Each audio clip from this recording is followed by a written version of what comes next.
Good morning, everyone. This is the Progressive Soapbox. I am your host, Jamarl Thomas. Yes, it is ridiculously early. I can't sleep. And when I can't sleep, I do the news. At least not all the time. Today I am, since I'm wide awake. I am sitting here and not necessarily with the intention of doing the news. The light just so happened to be on. I never cut the light off from earlier. And as I'm kind of looking through news clippings, I come across an awesome video of Tulsi Gabbard that I gotta show. It's an awesome video. Now, Tulsi Gabbard, mainstream media, I can't say they ignore her, but I don't think they give her the seriousness that I think she deserves. Now, she shows up any and everywhere, meaning whether I agree with somebody or disagree with somebody, the fact that they are willing to show up and talk to anybody, I respect the hell out of that. Not everyone. She doesn't come on my show, but she's around. And whether it's mainstream media and even some indie media, she's been open to pretty much any question you could throw at her. That's what people like about her, especially lefties. The anti-war thing too, but she holds her ground on the anti-war thing, even on stuff we disagree with. She gets asked the question, however, that it's an amazing question.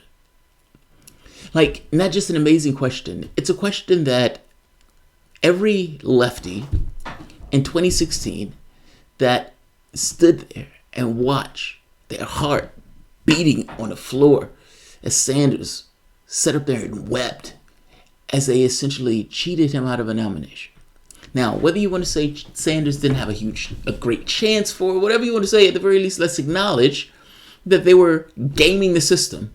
Whatever degree you want to go with that acknowledgement, at the very least, let's acknowledge that. If you don't believe me, let's deal with Donna Brazile.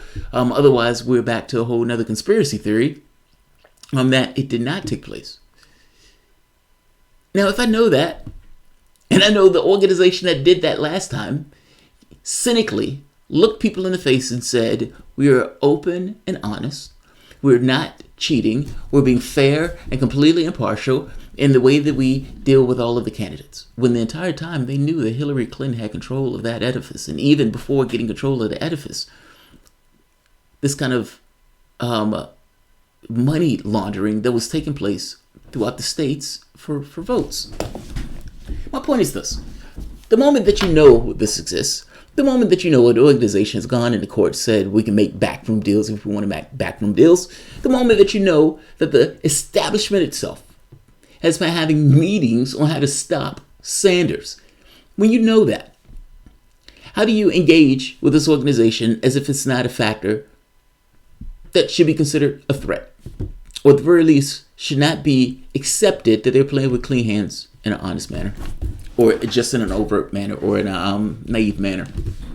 So, people who have indelible scars on them, invisible as they are painful, still going through this process again with the same organization, saying we're fair and impartial, just like they were saying last time, and they're saying we've made certain changes to show you that we're fair and all this other stuff. Why trust it? And why do you honestly believe, why do you naively believe, or do you naively believe that they're not going to make some effort to cheat you? And if they do, not saying they will, but if they do, seeing as it happened last time, so it's not necessarily out of left field. So if they do, what are you going to do? I think this is the most interesting question. Bob Ramirez hits me with this and says that I have tiny hands because I voted for Jill Stein, but goes further with something that will be, I've said, so painful that I would just stand here and cry. That Sanders get cheated again and turns around and supports the person that cheated him again. Do you know how bizarre it is to see Sanders talking about the Russia stuff? It is not weird at all. Like, he's essentially taking the position that the Russians assisted Donald Trump by releasing factually true information showing that he himself was being cheated. It's such a bizarre thing that politics puts you in. But in this case, Tulsi Gabbard is asked the question, the operative question, the question that's on all of our minds. If they cheat you again, not saying they will, but if they do, what do? Are you going to support the people who cheated you? Notice something that is taking place here. Because I'm going to play this. I'm going to play it exactly as is. But something happens between the point where Tulsi Gabbard is asked this question and between the opportunity Tulsi gets to answer this question. You'll see what I mean. But this is an amazing question. And this is the question that should be asked at each and every one of these town halls. Because it is the operative question, if I'm being honest. You should not take for granted that the Democratic Party is going to be fair to your contestant. They weren't fair last time. Why do you believe they're going to be fair this time? Just saying.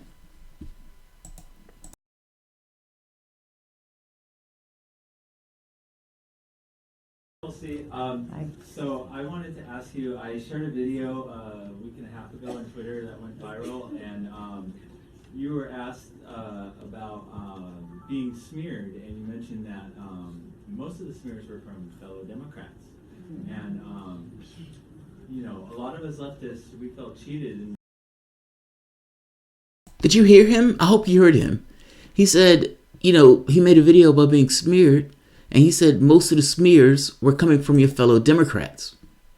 So that's where he's starting off. I like that he started there. In the 2016 primaries with Bernie Sanders, there was rampant election fraud and voter disenfranchisement, and clearly, you know, yeah, it's really raw for us, and we're afraid that it's going to happen again this next year. So will you stand up for us if that happens? Will you be our voice? Will you stand up to the Democratic Party? Because, I mean, it's going to happen again. Yeah. Sure did. I know you can't.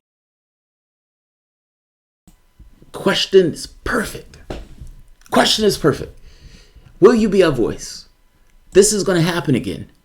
When this happens again, will you be our voice? Now, even if Tulsi Gabbard said, look, I honestly don't believe this is going to happen again. I honestly believe that the Democratic Party has learned its lesson from last time. They know that if they cheat, the candidate is going to lose.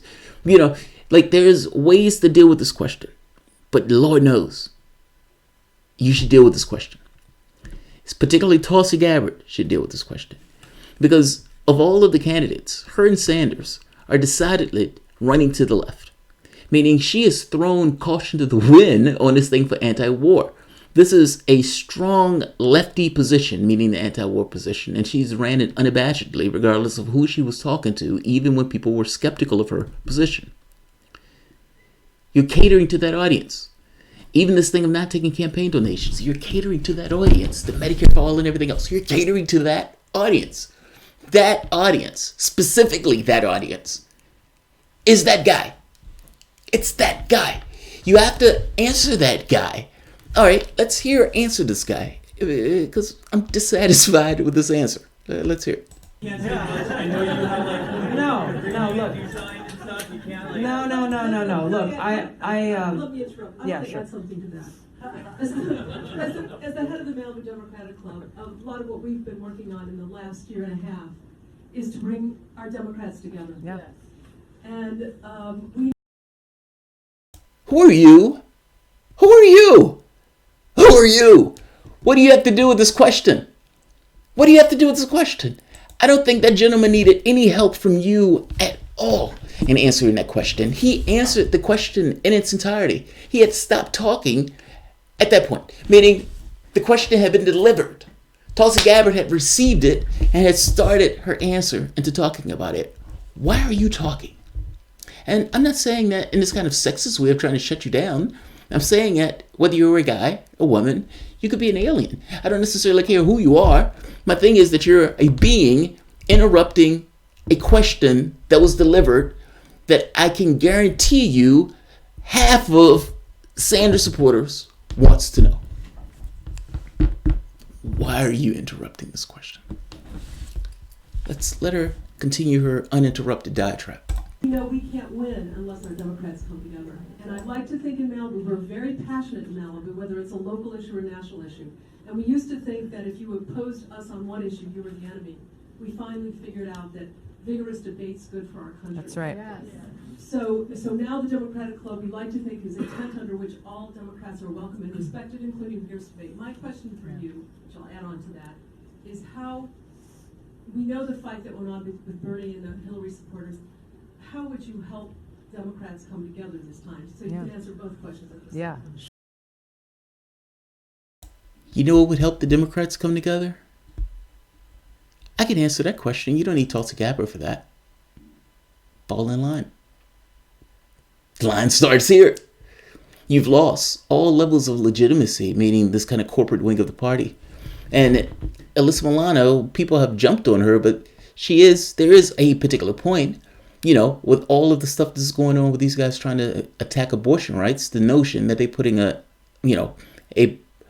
anti-choice candidate as their standard bearer, meaning the corporate wing of the party of Joe Biden, it's a little disturbing.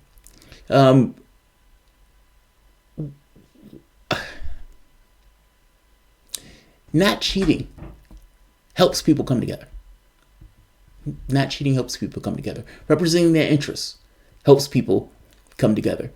Having a political process that doesn't try to stop grassroots candidates from running in your elections, that helps the process come together. There are plenty of things that helps the process to come together. You standing up and asking Tulsi Gabbard how to forcibly bring people together, not so much. Also, if I'm being honest, I may be unfair to this woman, but I'm somewhat annoyed that she stepped on this guy's question. But let's see if Tulsi Gabbard answers both questions. Sure. By coming together around the issues that we care about.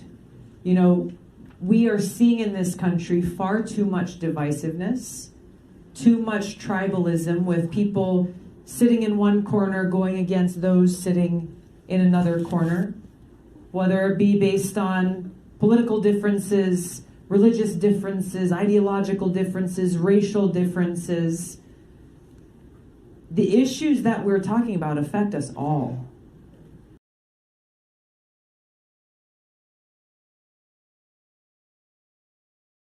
Unless she wrapped around to answer this guy's question, which I get the feeling that she didn't, since the guy didn't include it in his thread. Oh, wait, I'm sorry. For us to come together to solve these challenges. And yes, we are going to have different ideas on how to do so. We will and should have vigorous debate around these issues. That makes us stronger. We also have to make sure that we're speaking the truth, that we're calling things out as we see them. That's not a bad thing. Have you heard me do that before? Yes. Okay. So does that answer your question?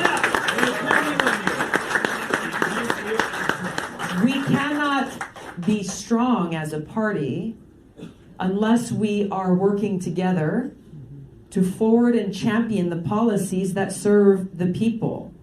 And so if there are those in our party or the other party who are undermining the interests of the people, then we have to speak out on that. That's our duty and our responsibility. I have done this throughout my time in public service. It's what I will continue to do, because my vow of service, my commitment and dedication to serving the people of this country is not predicated on a party loyalty or loyalty to one group or another group. My loyalty and my promise is to the people of this country. And we are stronger. We are stronger as Democrats, and we are stronger as Americans when we stay focused, all of us, on that mission and not be distracted by the noise or the chit-chat or the strife and divisiveness that is really often used intentionally to distract us away from our mission of service and bringing about the kind of positive change that we need to see. So that's what I would encourage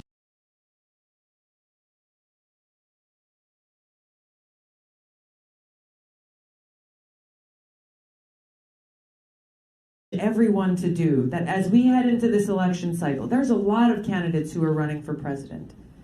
Let's be a part of the solution. Let's be a part of the solution by speaking the truth and speaking out for the people, asking questions and holding leaders accountable for the positions that they hold, and then doing the work that's necessary in these elections to mobilize, get out the vote, and form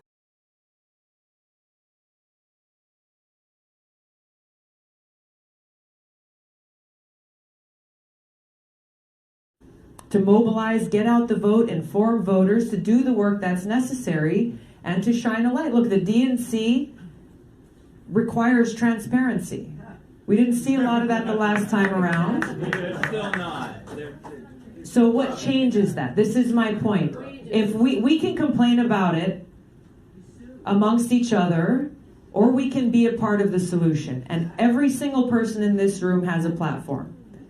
Every single in this room has a platform and has the power of each of our voices to be constructive, to be positive, to be focused on the truth and serving the people of this country. That's what I hope that we can do as we head into this election.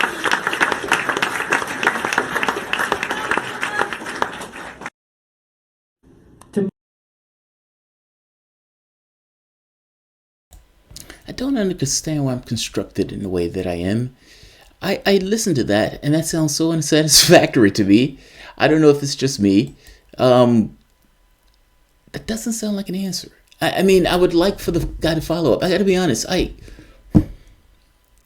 You have no idea how disappointed I am that Tulsi Gabbard has decided not to interview with me. The person who was the point of contact stopped taking my emails. Some of this demands follow-up. That's all. Like, I would love to get into the foreign policy and all this stuff. That didn't sound like an answer to me. And listening to the guy himself, it didn't sound like an answer to him either. Here's the entire event. The most disappointing thing is Tulsi Gabbard said the DNC is transparent. She didn't answer my question. And it's really a shame because many of us, current and former Bernie supporters, feel shafted and despise the DNC and the Democrats. Like I said, you should have answered that question. And maybe I understand the difficulty in the question. The question is basic. If they cheat us again, are you gonna support them? And not just support them in the same way that Bernie Sanders supported the guys that cheated them. Are you gonna go out there and stomp for them? Are you gonna do their events like they have that are forced upon the candidates? Are you gonna be the voice of the people who feel maligned?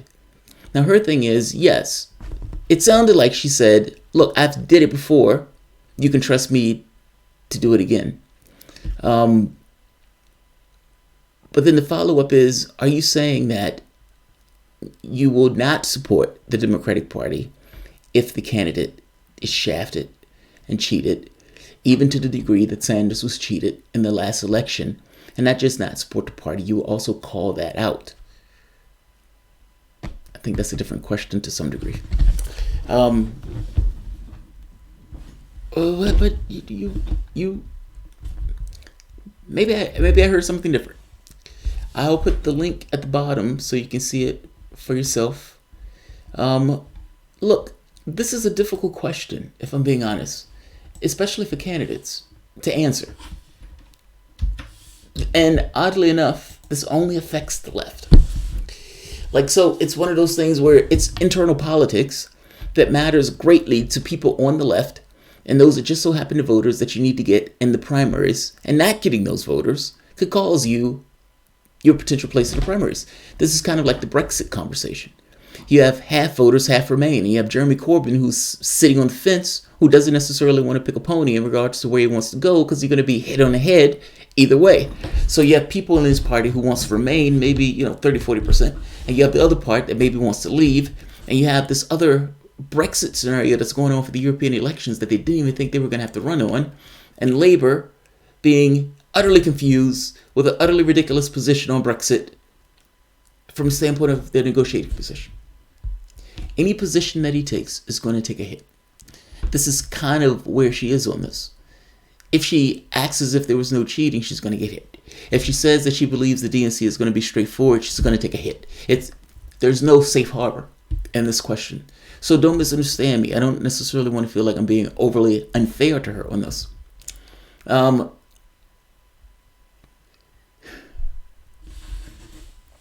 Yeah, I don't feel like I'm being overly unfair.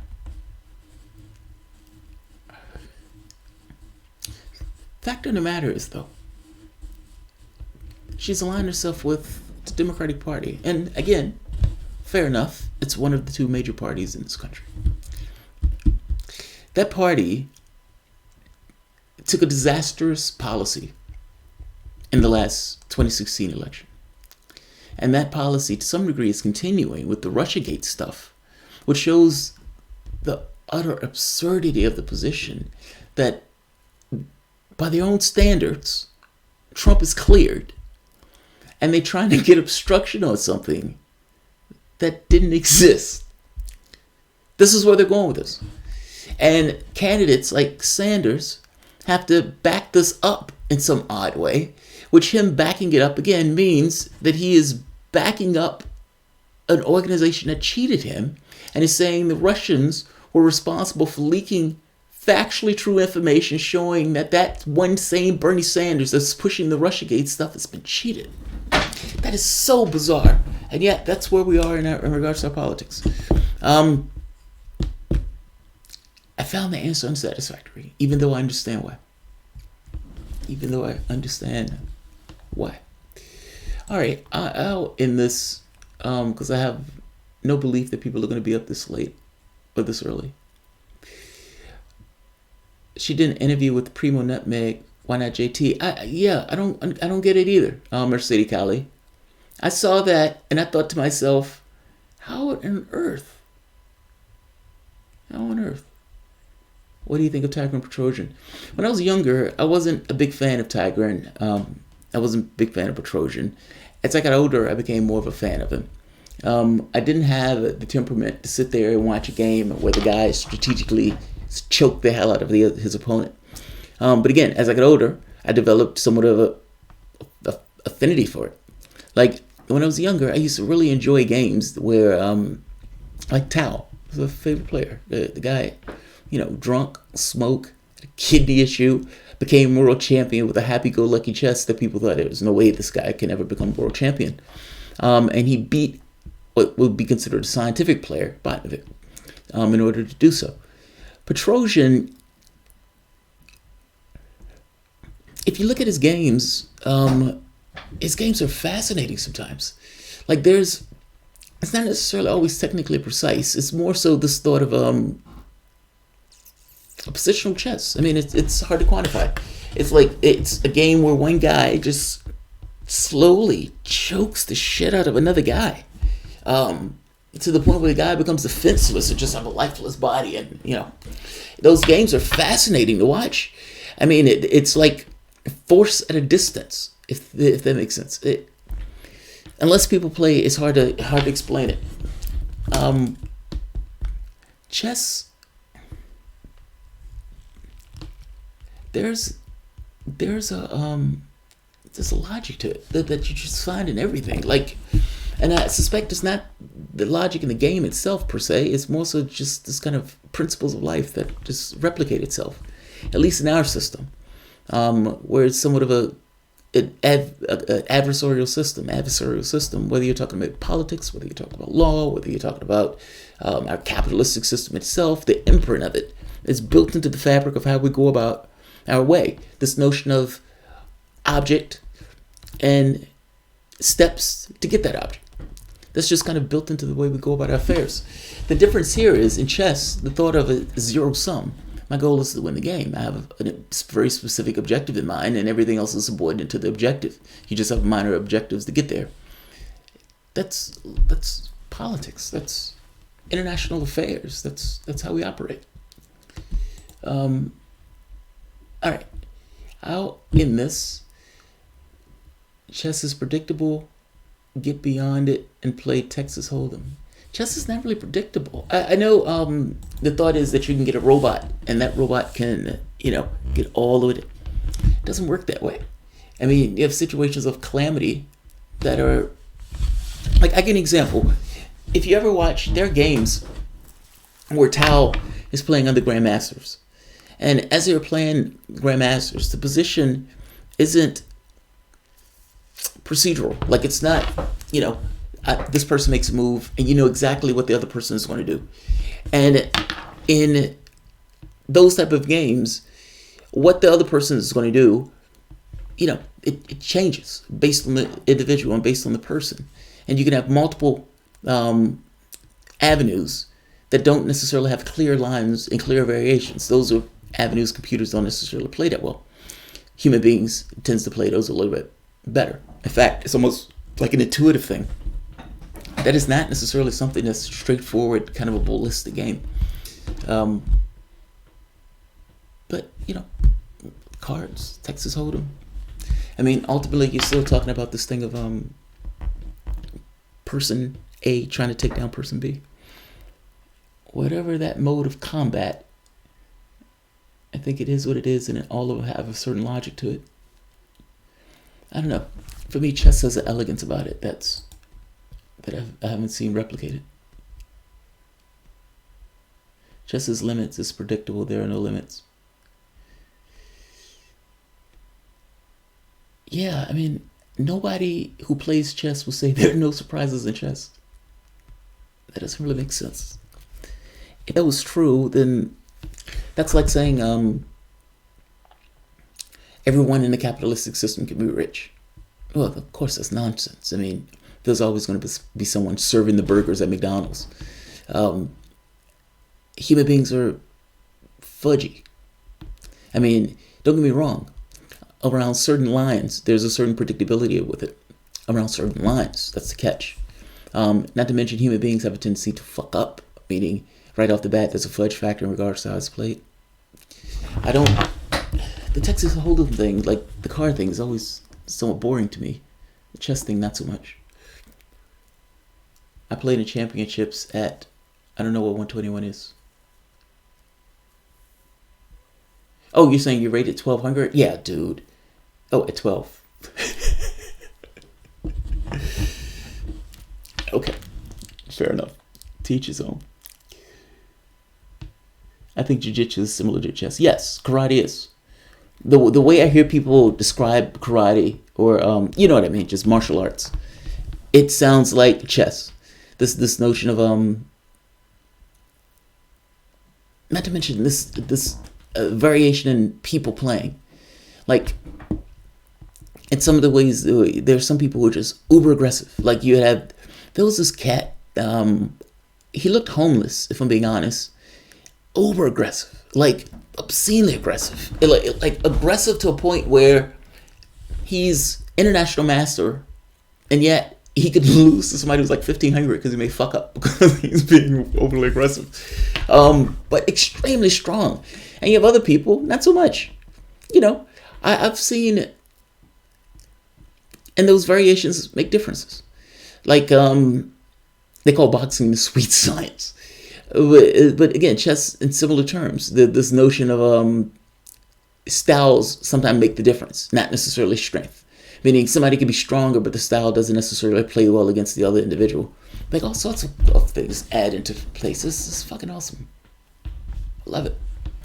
Alright, I'm going to end this because this video has gone all the way over the place. IBM can beat this prize. No, that's where you're wrong. That's where you're wrong. That's kind of what I mean. Computers do well against kind of straight lines, but not so much against fuzzy logic.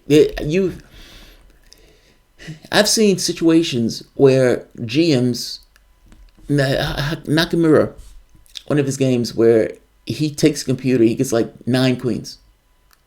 They don't play fuzzy positions well. I agree with you. If you're playing a position where it's they're hard to play, don't misunderstand me. But they're not impossible to play. There's a difference in those things.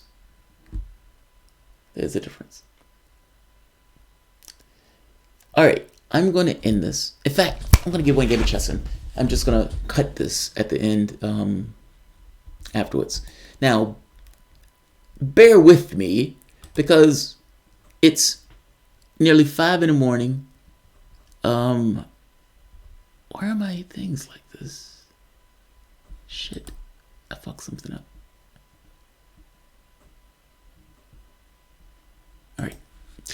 Alright, let's get a game in. We started talking about chess. I'll clip this from the actual video. In fact, I might redo the entire video. We'll see. But like I said, it's 5 a.m. So don't judge me harshly. Don't judge me too harshly. And yes, I've taken a beating because sometimes I play when I don't necessarily fully feel like playing. there's an angst associated with it. It's like I want to play, but I fully kind of don't. But in this case, I do want to play.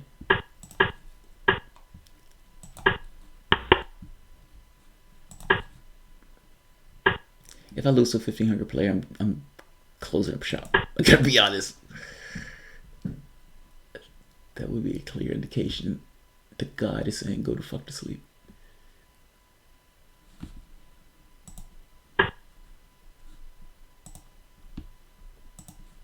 There we are.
Check. Check. Check.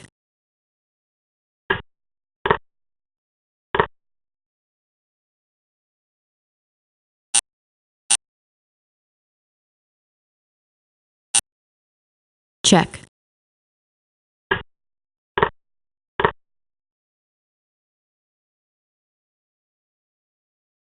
Check.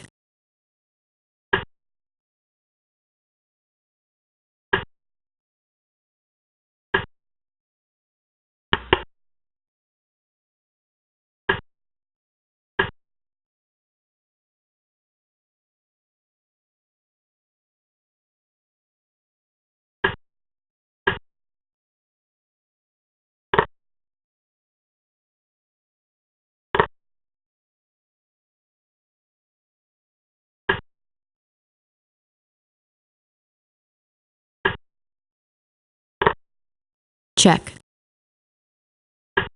Check. Check. Check. Check.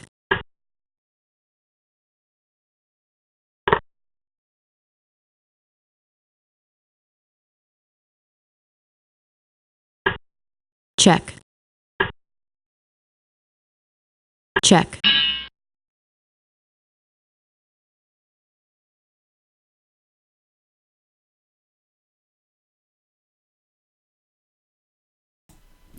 I feel bad even doing that, if I'm being honest. That was brutal. Amsterdam, he was probably stoned. That was a brutal beating. I can't even say that was a game. It was just a beating. Just one man beating a baby. Just. How dare you be born to your mother in this time when we're trying to travel. Yeah, that was brutal. I don't even. All right, I'll go over it. I'll go over it.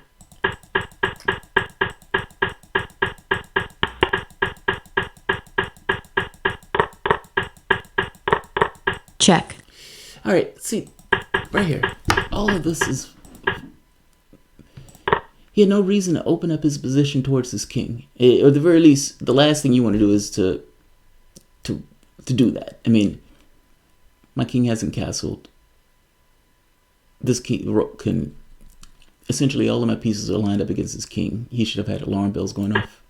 And this is horrid. This move loses. This move loses outright. Check. All right. Next move, rook. It's of course that's going to be my next move. Now, I love this move because it forces something to take place here and allows me another momentum. All right, good. Knight is coming there. The question is, how do you stop that? I mean, even if you know it, even if I said, hey, yo, I'm going to put my knight there, how do you stop that knight from going there? It's like there's no force on this earth that can stop it. And that loses. Only thing I could think of was like this, but that's horrible. Like, nobody wants to live in that existence. Yeah.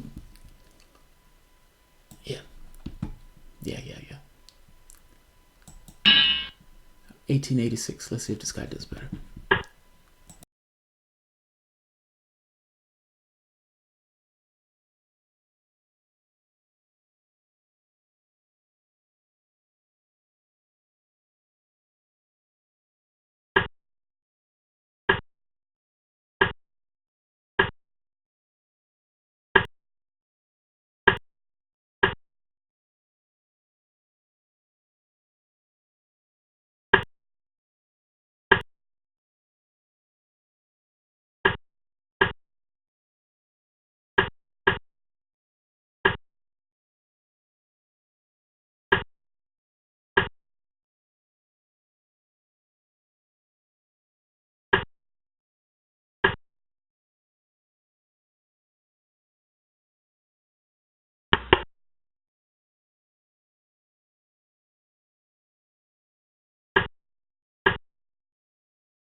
Check.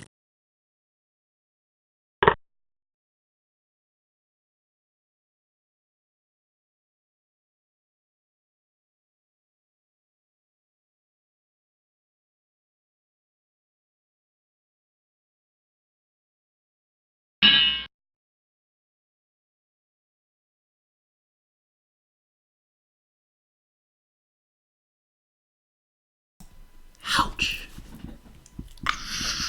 Ouch. And I love it. His name is Poison Pawn. He took that pawn. Pawn thief. He didn't have to take that pawn. Pawn thief. We used to have this joke about pawn thieves. Pawn thieves get punished. And there was always this joke about when the guy take a pawn and ended up losing the game because he took a pawn.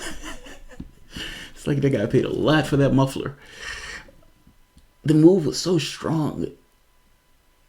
He just looked at it and just resigned on the spot. Do you know how powerful that is? Like, that's the nuclear bomb of moves, where your opponent just looks at it and just acknowledges, okay, A man gives in. It's that epic. It's that epic. I love it. It's brutal. Where does the queen go? That's the problem. Where does the queen go? Now, the queen can find a square, but the queen is going to have to give up the life of that rook, which is a miserable move to have to do. And even now, she's still getting attacked. A man looks at his options and gives in. Wow. That was just brutal, dog. That was just vicious. All right, let's see if this guy can do better. 1905.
Check.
check,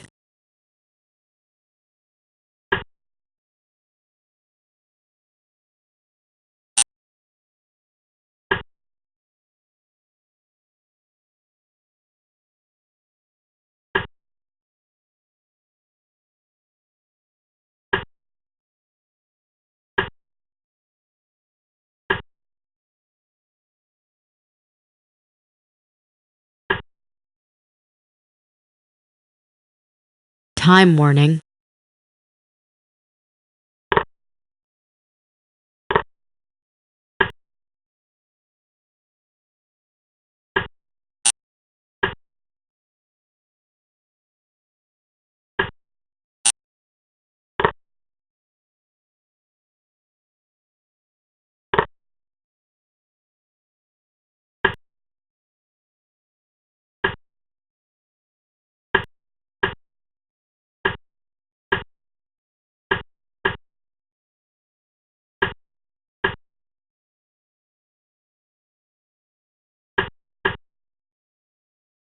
check, check,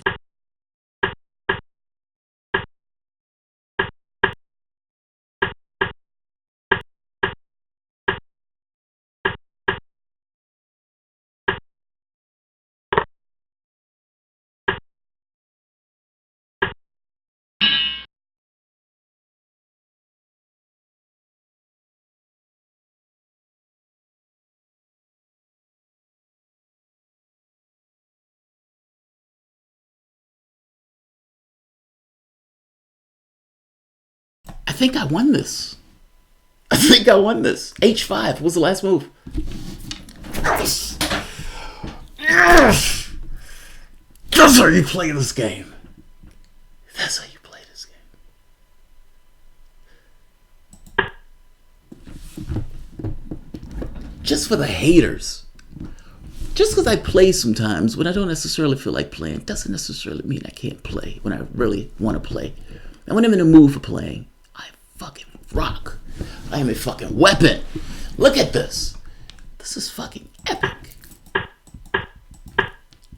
Absolute confidence. There's no point at this game where I thought to myself, I might lose this game. It was breathtaking confidence. It's like Thor in Infinity when he tried to kill Thanos. And he was almost successful.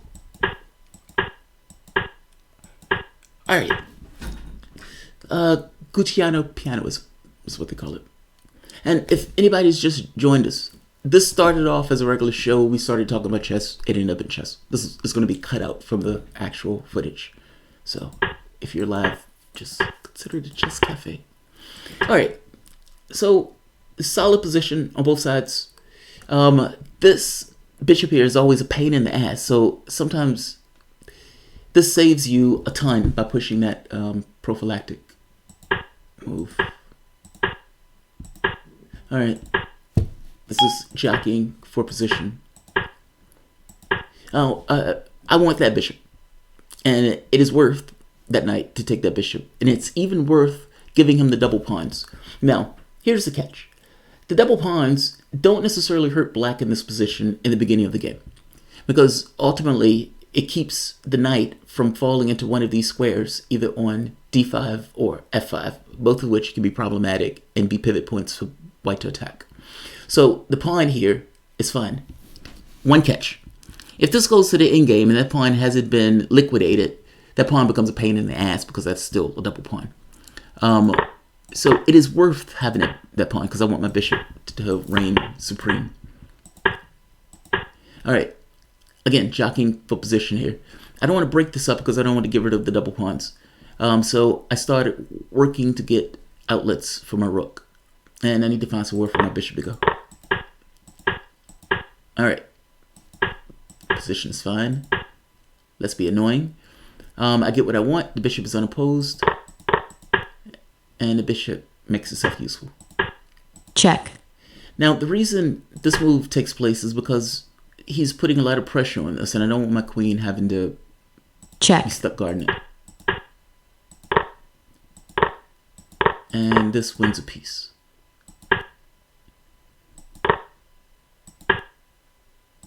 Alright, the This blocks it because the queen they can't break through.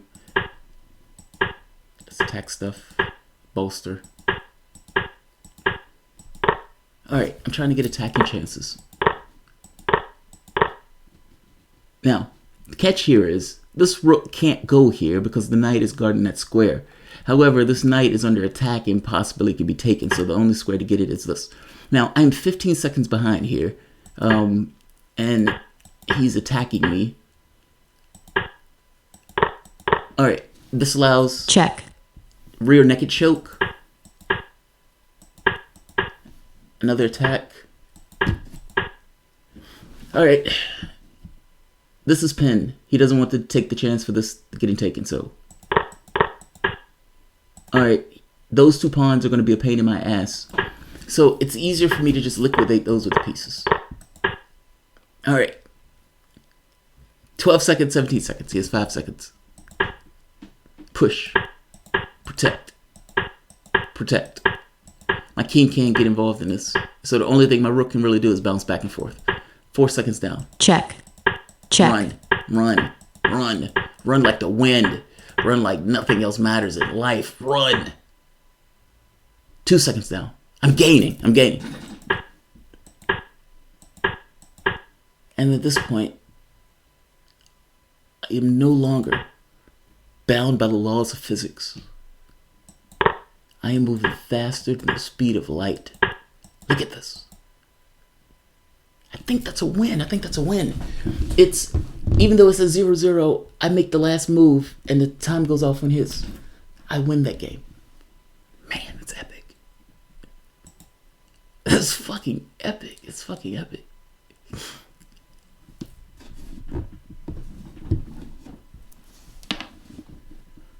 Thor got thick. Thor did get thick.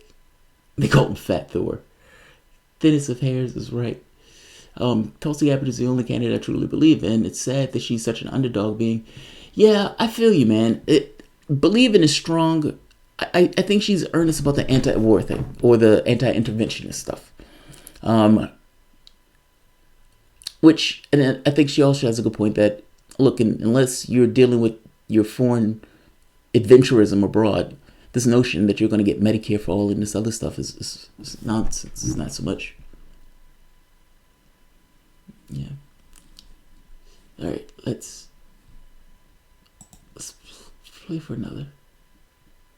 1765. Yeah, I won that last game. Perfect.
Check.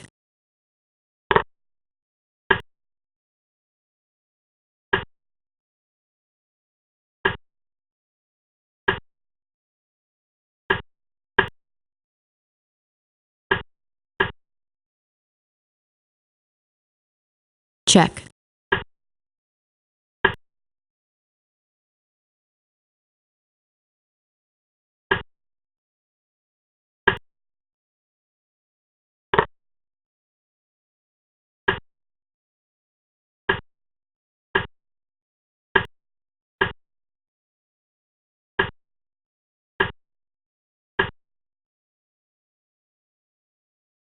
Check. Time warp.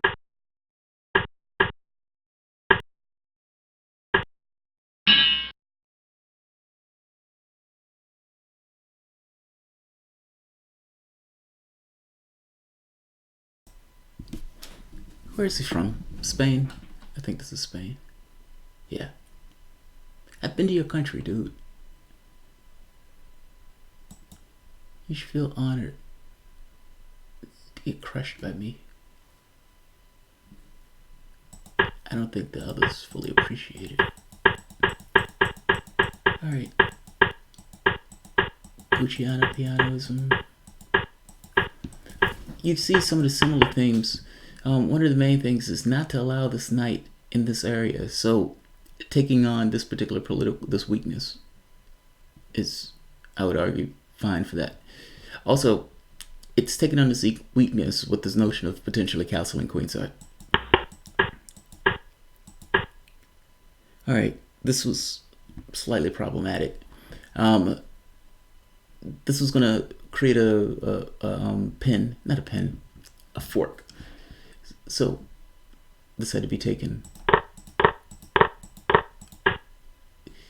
It opens this up, but there was no choice. Not all things have positive endings. Now, he gives this pawn up because he wants to get this pawn out. Meaning part of the pain in the ass with double pawns is if I need to get this bishop out through here, it takes 2 moves as opposed to 1. And not just 2 moves, this thing is a pain in the ass. So he liquidates it. But now it becomes a problem. It's Noel. Oh god, him and I have a rivalry. But if I beat him, this pushes me into the 1800s. So let's play some chess. Get my 1800 back.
Check.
Time warning.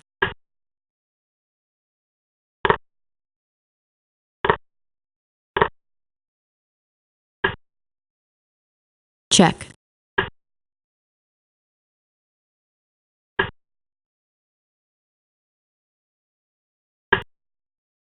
Check. Check. Checkmate.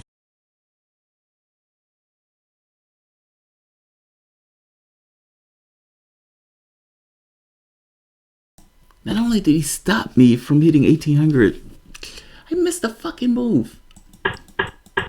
He drops a rook and I miss it. He drops a rook. He drops a fucking rook. Bishop takes. Alright. Good game.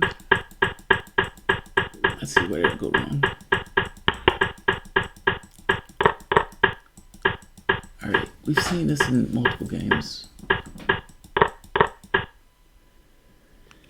I wonder, is that a bad move? I've used that. But I don't know if I've done good with it.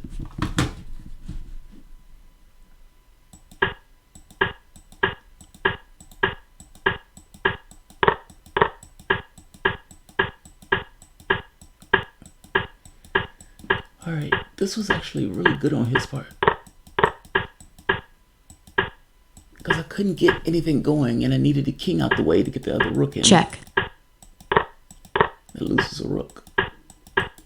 Not the game. Alright. This is okay-ish. That's ambitious. That's way too ambitious. The time is relatively even. If you're going to do anything, do this. Just hold. Hold position. I mean, I'm trying to make progress, but the fact of the matter is I'm materially down. So if any progress is going to be made, it's going to be him. Or that's not true. It's just opening position often favors the side with advantage. Let's see. Alright, let's get one more. That's not a disrespectful game, meaning that's not a bad loss.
check,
time warning,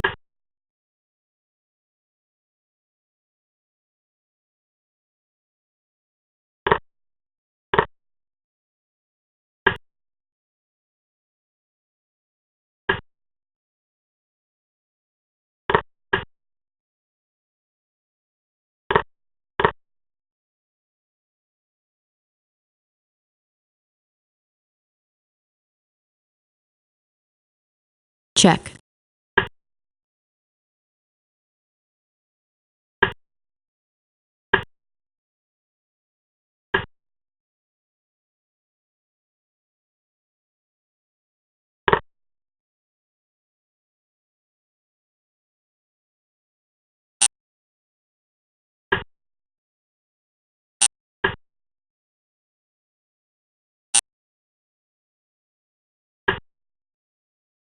check,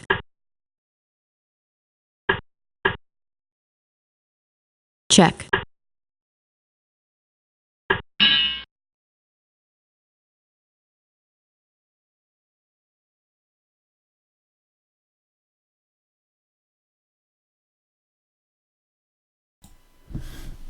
I had to go into the kitchen. That's why I was a minute behind. But let's see. I tried to make it up. Check. This is a horrible opening. I feel horrible losing to this. But he didn't play it bad. Interestingly enough. Also, this created a huge weakness in the whites' position.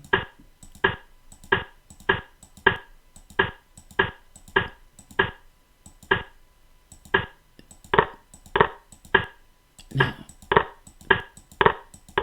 my thought was use his pawn for protection. The problem is the moment that he Check. pushes this, it gets a little bit weird because now this pawn has to be protected and there's nothing to protect it.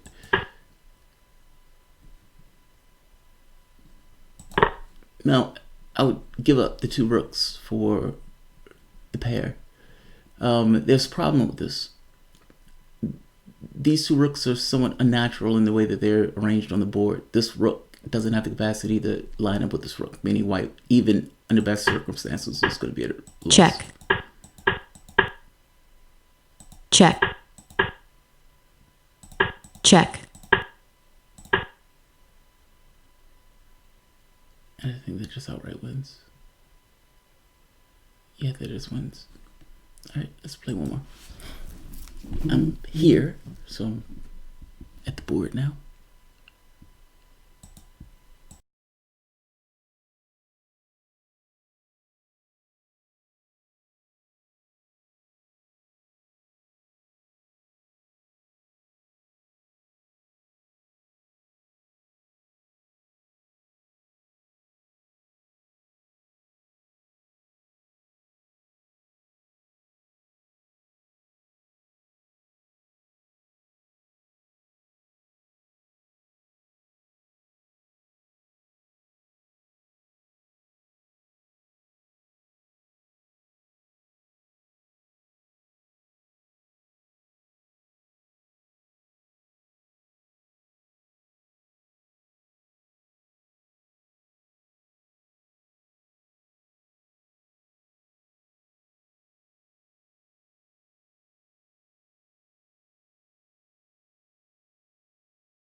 Check.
Check.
check,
time,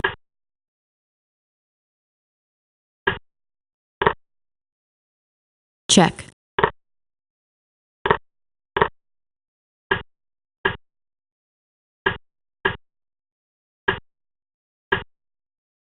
check,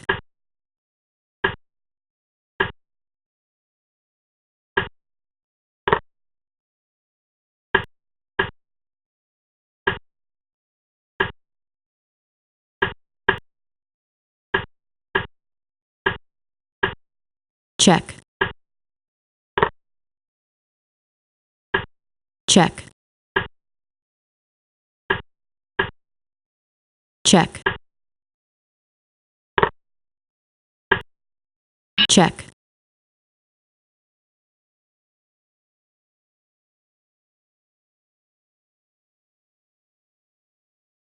It's not that I'm proud of this win. It's more so that it's just a win. And at the end of the day, that's what matters. That's not the only thing that matters, so don't misunderstand me. But in the context of lessons I want to learn, I at the very least want to learn them with a win. This I got rattled in this game, and I fucked up. Even in my thinking was fucked up. And so I dropped a piece, and then I realized, oh shit, I dropped a piece for no reason. check, This is a gambit. White gives up material with the thought of getting advanced in development, with the thought of trying to overwhelm black with the developmental edge. If black can grind this down to equality, then black has a Check. better chance of winning. But something went wrong here. Something went terribly wrong. That's the call. Bishop is moved immediately. So this is why I said something went wrong. D6 was a problem. D6 was not the move. And this is why After knight takes, knight can't take back. Or knight takes check, queen here. Wait a minute, he can't do that immediately though. But my problem is the entire game is stuck with stuff like that. All right. check, Oh, I see. I was a piece up. I couldn't figure out. I was like, why does it feel like I'm behind? And the reason I'm behind is because he invested a piece to get the advantage in material. Like all of this, these are attacks that limit Black's ability. Think of it as think of it like Russiagate. Think of it like Russiagate. This notion that you constrain the president's behavior by screaming at the height of your lungs that he's a Russian agent and you need to impeach him. Well, it keeps the president from behaving in certain ways. So you have, I mean, don't get me wrong, you gave up your credibility to do it, but you were able to get somewhat a developmental lead in this case, or pinning. In this case, my pieces are tied together. And then when I finally do castle, I castle in the middle of an attack because there was no way to castle inside. Like, check, this is horrible. check, But again, I'm a piece up in this. But that piece doesn't get to be invested.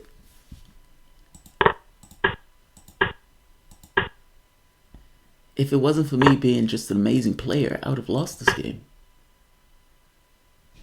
Wow. Fortunately, I am an amazing player. And I had skills to call upon at my disposal to win this game. So yeah, there's that. I gotta be honest, I'm probably gonna get started on an early day today. Feed the dogs and then start doing the news. Maybe I can finish early. I want to have a counterfactual argument. I've almost finished reading Stalingrad, or audiobook, but I'm almost finished it. The book is amazing.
Check.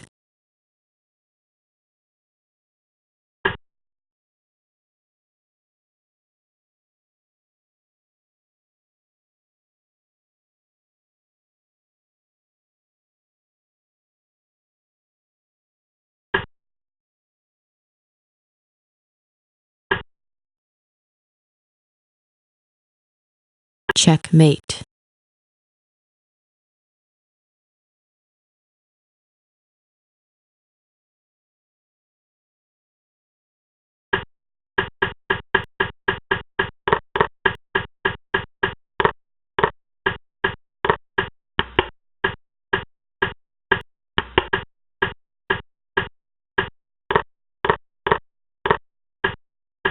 Check.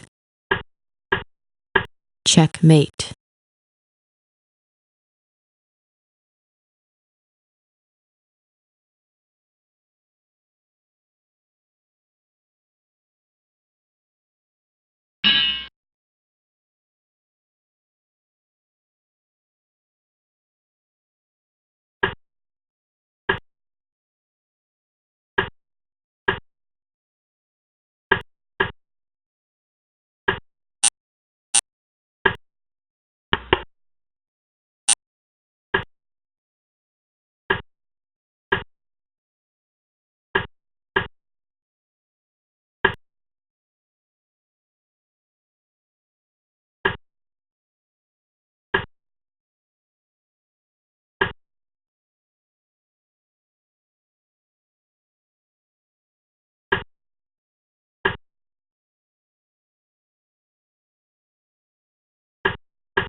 Check.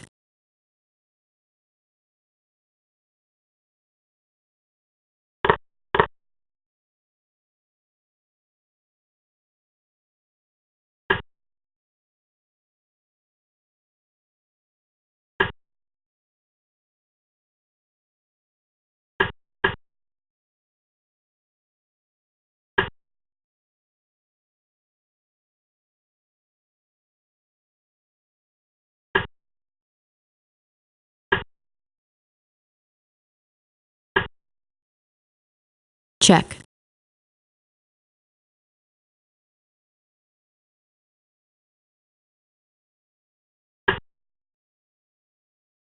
Check.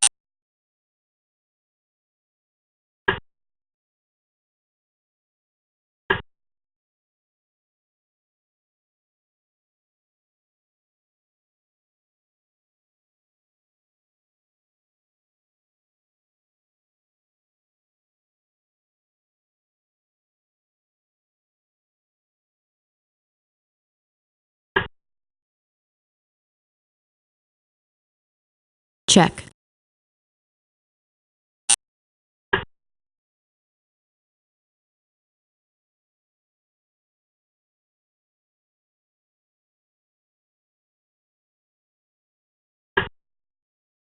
Check.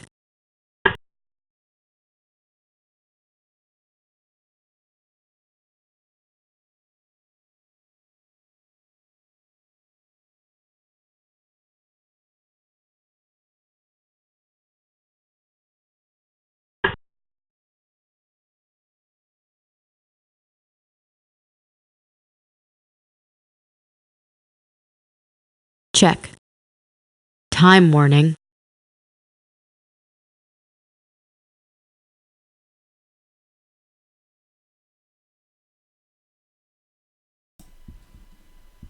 He broke me.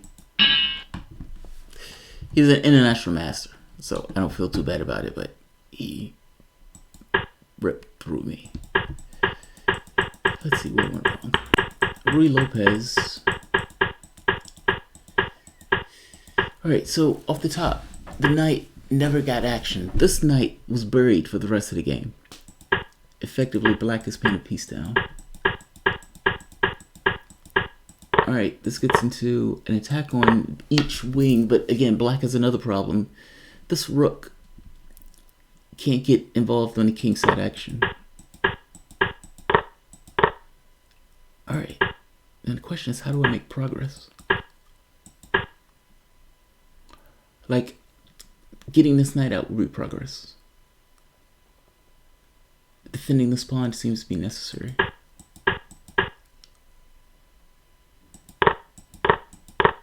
Check.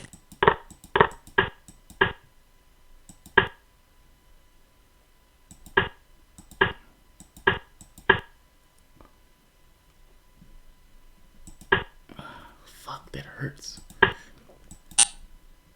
Maybe this. I mean, this holds the pawn. Even if this is traded, the rook is protected by the knight. I don't know. Alright, it's better than what happened. Check. Check. Check. And that's the bend over move. Because the queen has obligations to the square, and yet the queen has been forced away from that square. Both things can't be true. The moment that the queen abandons the square, the rook is going to take this, meaning this. Check. After this, the knight is guarding that square. There's nothing at black's disposal to get rid of that. So the queen abandons. The question is, where does she abandon to? And I guess the point is less where does she abandon to, but just the basic point. And after this, Checkmate. yeah. Oh God, that hurt.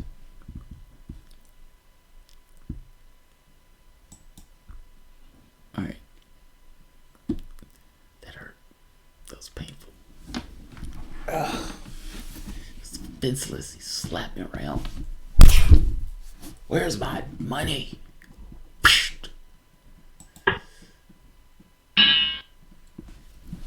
Skiff. I think I've played him.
It was a mouse slip.